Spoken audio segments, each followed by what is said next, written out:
Afghan immigrant Ajmal AJ Faqiri stands beside his car in Reston, VA, which he uses to drive for Lyft in a pilot program designed to help former translators who risked their lives on behalf of U.S.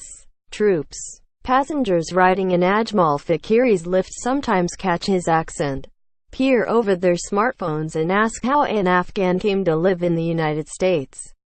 It's not a question of how, Faqiri says, but why. He served alongside American troops for 7 years and survived brutal firefights, which he says makes him a U.S. war veteran, just one who happens to be from Kabul province.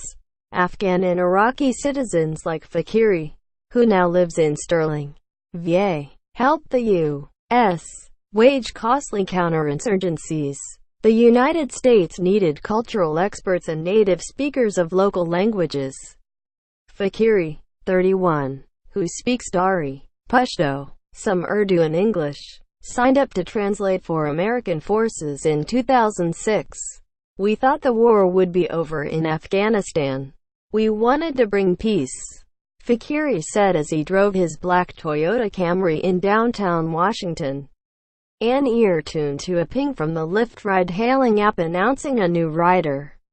Instead, Faqiri joined 69,000 Iraqis and Afghans translators, contractors and their families who have fled since 2008, when the State Department began issuing special immigrant visas to those who risked their lives to translate for U.S. troops. What followed has been a years-long clearance process and a backlog of applications. We have increased the resources dedicated to special immigrant visa processing, and have undertaken steps to streamline the process at every application stage, a State Department official said. Still, nearly 14,000 applicants are waiting, not including family members, with only 3,500 spots allocated in 2018. Poverty is the new threat for translators in the United States. Despite efforts by nonprofit groups to locate and subsidize housing for interpreters, translators often lack work history to land even basic jobs and have no credit history to obtain loans or apartments. Their migration has prompted a question yet to be fully answered: if the U.S. believes it is a sacred obligation to provide health and housing safety nets for veterans, what should be done for translators who sacrificed just as much, if not more? We have done something for the people of the United States and its military. We want some honor for it, Faqiri said. New dangers for translators. Afghanistan was a deadly place for Faqiri's work when he was off duty. Icy stares and blunt comments from neighbors told him what he needed to know. The longer he stayed in Afghanistan, the more dangerous it was for his family. But, he said, those were known dangers. Translators who arrive in the United States are blindsided by other issues. They don't know the problems like finding jobs. They can't pay rent, Faqiri said of fellow interpreters. He spent a combined $16,000 of his own and borrowed money on plane tickets for him, his wife and 2 children in a race to arrive at San Francisco International Airport before New Year's Day in 2014, the day their visas expired.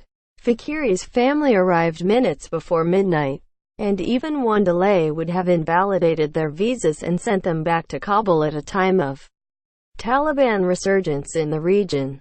Militants closely track interpreters, offering rewards for their capture. Faqiri and his family arrived in the U.S. in 2014 just minutes before their special visa would have expired. Sometimes interpreters have only enough to get themselves to safety, and like Faqiri in those early days, cram into apartments with other refugees to avoid living on the street. Nonprofit and business support has recently popped up to aid translators in their most vulnerable moments. Lyft, the ride-hailing company, launched a pilot program in Washington in October to provide translators with driving jobs. In some cases, the company supplies cars and ride credits to help them make appointments. like consular and doctor visits. Washington is a crucial testing ground for the pilot program, said Steve Taylor, the general manager of the district's Lyft office. Nearly 10,000 special immigrant visa holders live in the metropolitan area, more than any other city. The pilot is a joint effort with No One Left Behind, an advocacy group focused on getting more combat zone translators to the United States and providing guidance and financial assistance. It has helped about 5,000 translators and family members since it was founded in 2013 by Matt Zeller, a former Army officer. Zeller's interpreter Janice Shinwari saved Zeller's life in a firefight in 2008 by killing 2 Taliban militants, sparking a revenge campaign against him in an effort by Zeller to bring him to the United States. The only difference between me and Janice is where we were born. Interpreters are more of a veteran than I am, Zeller said. I only did one tour. Janice served 9 years as he ferried passengers between Washington and Old Town Alexandria. Faqiri stressed translators should not be treated with pity. We just need support. Then we're like a natural-born American.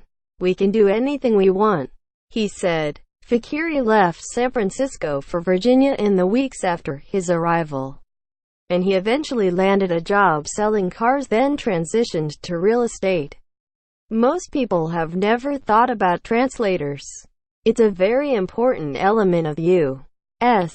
military, he said. Riders and home buyers who hear his story offer a sometimes heartfelt refrain familiar to veterans.